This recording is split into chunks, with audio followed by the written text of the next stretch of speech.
Aujourd'hui, un podcast sur les différents types de points de vue en littérature. Commençons d'abord par le point de vue interne.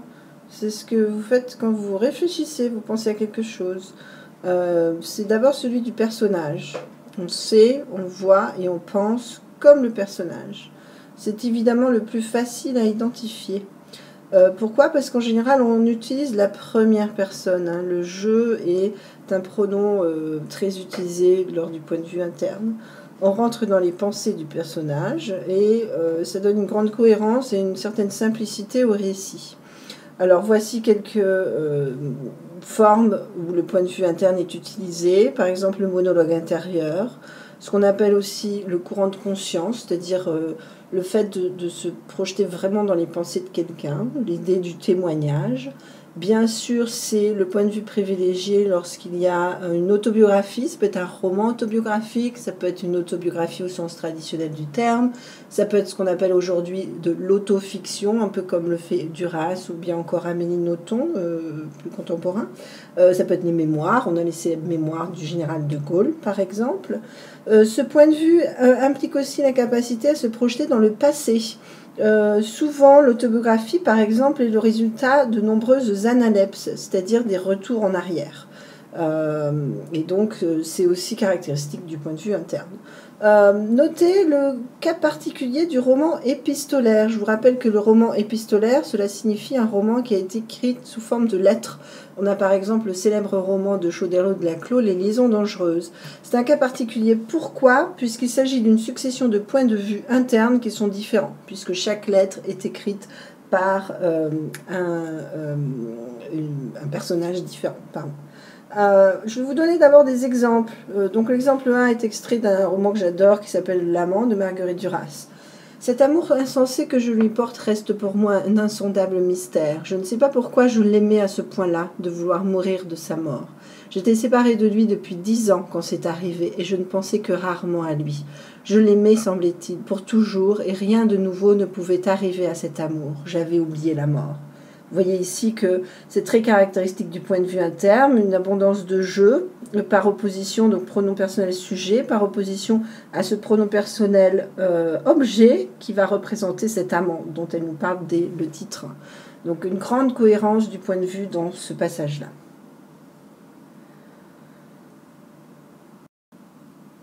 Un deuxième exemple avec une autre œuvre très célèbre, Le Père Goriot d'Honoré de Balzac, 1837. Vers la fin de cette première semaine du mois de décembre, Rastignac reçut 2 lettres, l'une de sa mère et l'autre de sa sœur aînée. Ces écritures si connues le firent à la fois palpiter d'aise et trembler de terreur. Ces 2 frêles papiers contenaient un arrêt de vie ou de mort sur ses espérances. S'il concevait quelque terreur en se rappelant la détresse de ses parents, il avait trop bien éprouvé leur prédilection pour ne pas craindre d'avoir aspiré leur dernière goutte de sang. D'accord? Donc là, on a un point de vue interne assez particulier, puisqu'ici, il représente la 3e personne du singulier. Rastignac étant un personnage important du Père Goriot. Vous voyez ici que le narrateur connaît plein de choses sur lui. Bien sûr, il y a l'idée de la famille, la sœur, la mère, la vie, la mort, la détresse de ses parents. Un lexique aussi des émotions, palpiter d'aise, trembler de peur, arrêt de vie ou de mort, les espérances, la terreur, la détresse, éprouver. Vous avez tout ce lexique des sentiments, des émotions, à la fois du personnage lui-même, palpiter d'aise et trembler de terreur. Et puis des parents lui-même. Alors là, c'est pas un point de vue omniscient, puisque c'est la détresse de ses parents, mais toujours relié à Rastignac, puisque c'est lui qui se souvient. D'accord? Donc là, ce n'est pas un point de vue omniscient, c'est lui se souvenant des émotions de ses parents. D'accord? Donc dans ce cas-là, on voit que le point de vue omniscient est lié à la 3e personne du singulier. Maintenant, passons au point de vue externe. Le point de vue externe, c'est lorsque vous parlez à quelqu'un. Une petite bulle, un phylactère avec ce signe-là. Le point de vue externe est le point de vue d'une caméra vidéo qui enregistrerait la scène. On voit donc ce que les personnages voient, on entend ce qu'ils entendent, mais on ne peut rentrer dans leurs pensées et on ne connaît pas leur passé ni leur avenir. Donc pas d'analepse et pas de prolepse non plus. Imaginez une salle de classe où il va y avoir une caméra. Donc vous allez entendre ce que disent les élèves, vous allez voir les interactions entre les élèves et le professeur, vous allez entendre ce que dit le professeur, vous allez voir ce qui est écrit au tableau, vous ne rentrez pas dans les pensées du professeur ou des élèves. C'est donc le principe même de l'œuvre théâtrale, qui est tout en point de vue externe, et l'œuvre cinématographique, évidemment. Alors après, il y aura des façons propres à ces formes artistiques de signifier un point de vue interne ou omniscient. Ça crée pas mal de suspense, et puis ça donne un aspect fortement visuel que beaucoup de romanciers ont exploité de façon très intéressante. Marguerite Duras, par exemple. Nous allons avoir un premier exemple extrait de Cyrano de Bergerac, la merveilleuse œuvre pièce de théâtre d'Edmond Rostand. Donc voilà une série de tirades avec le nom des personnages de chaque fois. Le vicomte, personne. Attendez, je vais lui lancer un de ses traits. Il s'avance vers Cyrano qui l'observe et se campant devant lui d'un air fat. Vous avez un nez très grand. Cyrano gravement, très. Le vicomte riant. Ah, Cyrano imperturbable. C'est tout? Et puis s'ensuit évidemment la célèbre tirade du nez qui n'est pas développée ici. Vous voyez que l'ensemble ici est un point de vue externe. Pourquoi? Parce que si ce n'est pas une caméra, on a l'idée d'un public qui observerait la scène, qui donc écouterait ce que les personnages disent et verrait aussi les jeux de scène qui sont donnés dans les didascalies. Mais ça s'arrête là. On n'a pas idée de ce que peut penser Cyrano, même s'il utilise un ton, une intonation de voix assez particulière. Alors ensuite, on passe à un deuxième exemple, extrait de l'Assommoir d'Émile Zola, fin 19e siècle. Cependant, un petit pas suivait l'allée en jetant des regards à droite et à gauche. Gervaise, pardon. Elle portait son paquet de linge passé au bras, la hanche haute, boitant plus fort dans le va-et-vient des laveuses qui la bousculaient. « Et par ici, ma petite !» cria la grosse voix de Madame Boche. Puis, quand la jeune femme lui rejoint, à gauche, tout au bout, la concierge, qui frottait furieusement une chaussette, se mit à parler par courtes phrases, sans lâcher sa besogne. « Mettez-vous là, je vous ai gardé votre place. »« Oh, j'en ai pas pour longtemps. Boche ne salit presque pas son linge. Et vous, ça ne va pas traîner non plus, hein? Il est tout petit, votre paquet. » Vous voyez ici l'importance des mentions, des remarques visuelles. Zola, s'il était vivant de nos jours, il ferait du cinéma. Ces scènes sont extraordinairement cinématographiques. D'accord? Donc vous voyez beaucoup de mentions du visuel, les regards d'abord, à droite et à gauche, à petits pas, ce qu'elle porte, son paquet de linge passé au bras, la façon dont elle marche, la hanche haute, elle a une sorte de handicap qui la fait boiter. On a les personnages secondaires, ces espèces de figurantes autour qui sont les laveuses, et puis on entend aussi ce qui se dit. On a le dialogue au discours direct, représenté à deux endroits. Et par ici, ma petite, mettez-vous là, je vous ai gardé votre place. D'accord? Donc ici, on n'entre pas dans les percées des personnages. On ne sait pas ce que pense Gervaise, on ne sait pas ce que pense la concierge, etc., etc. Il s'agit d'une scène extrêmement cinématographique. L'idée, c'est qu'on puisse visualiser la scène intérieurement. Lors de la lecture, ça va être en fait une scène importante, il va y avoir toute une bagarre, etc. Passons au troisième point de vue que vous connaissez tous également, qui s'intitule le point de vue omniscient. Lorsqu'on parle de focalisation, on parle de focalisation zéro. J'ai oublié de le dire. Point de vue interne, on dit focalisation interne. Point de vue externe, on dit focalisation externe. Mais point de vue omniscient, on va dire la focalisation zéro, c'est-à-dire une absence de focalisation en quelque sorte. D'accord? N'oubliez pas l'étymologie des mots. Omni veut dire en latin tout. Et puis science, ça vient de scire, qui veut dire savoir.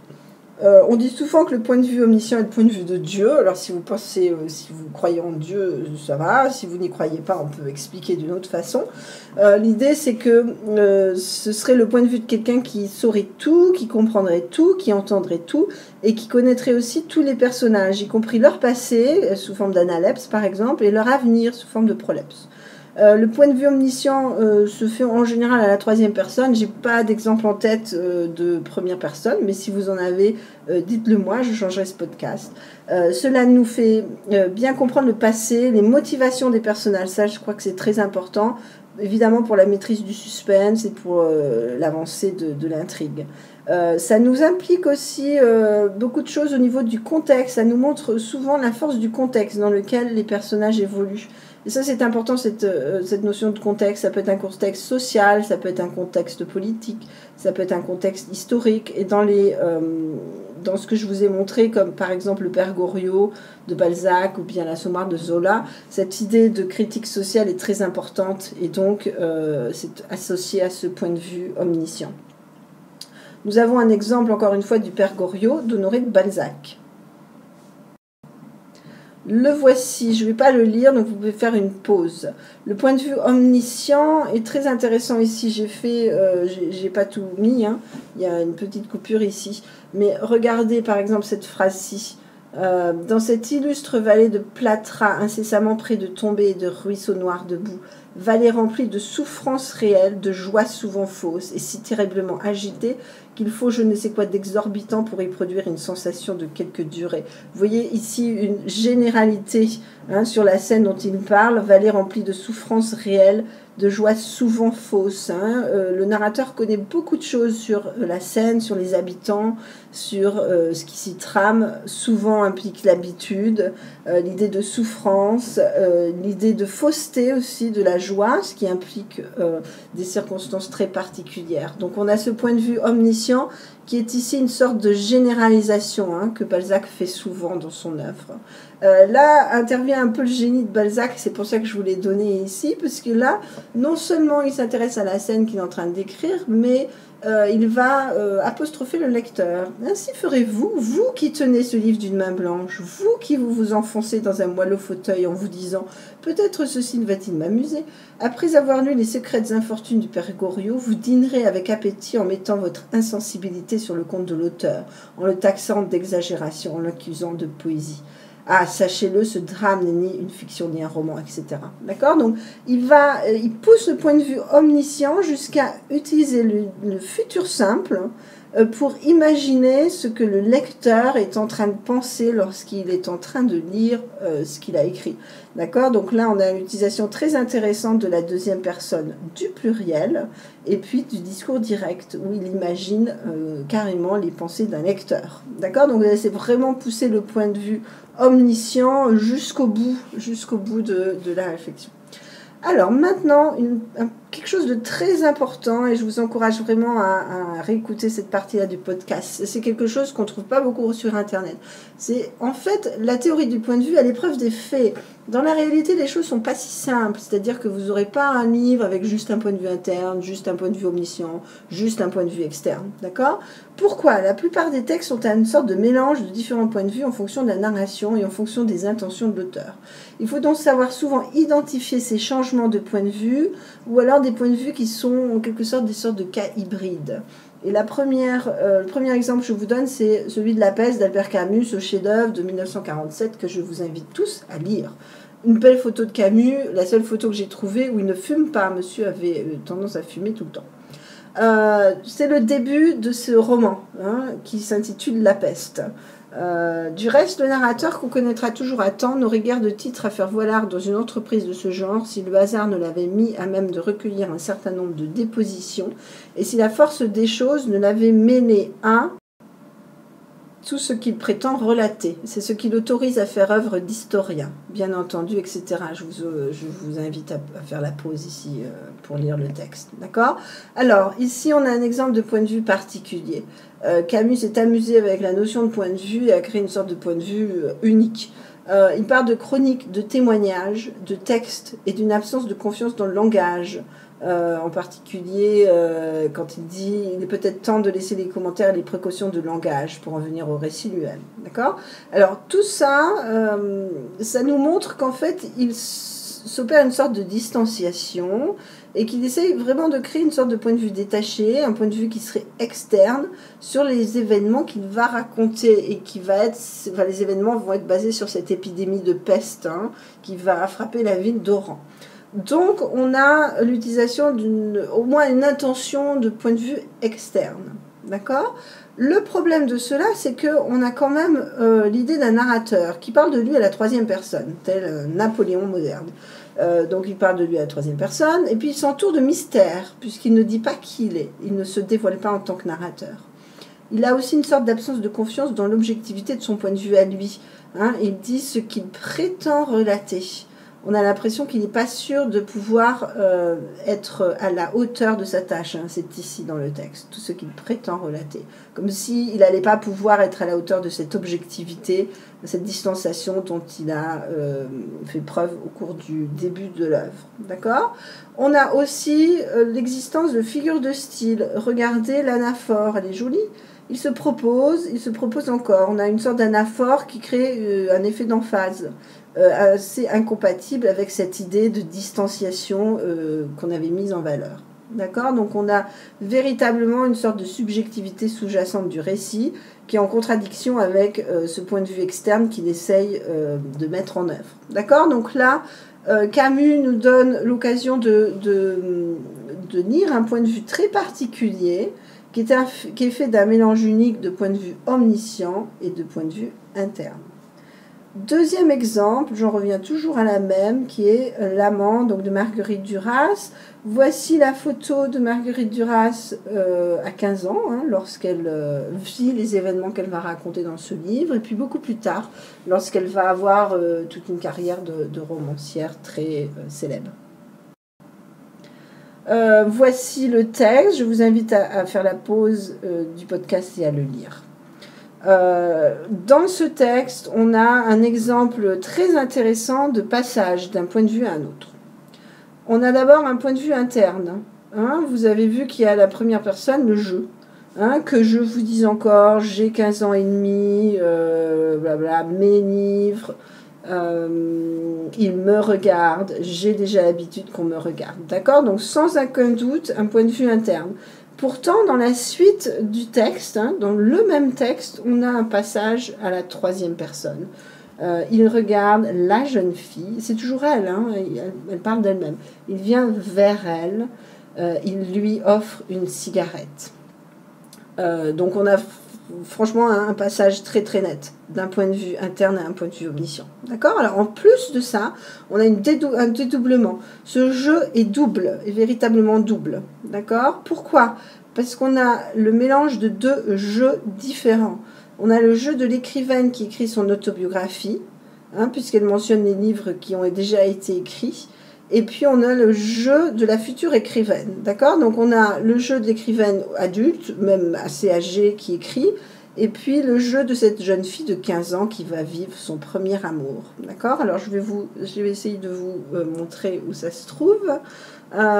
Donc j'ai 15 ans et demi, hein, que je vous dise encore, elle est en train de dire, là c'est le jeu de cette femme.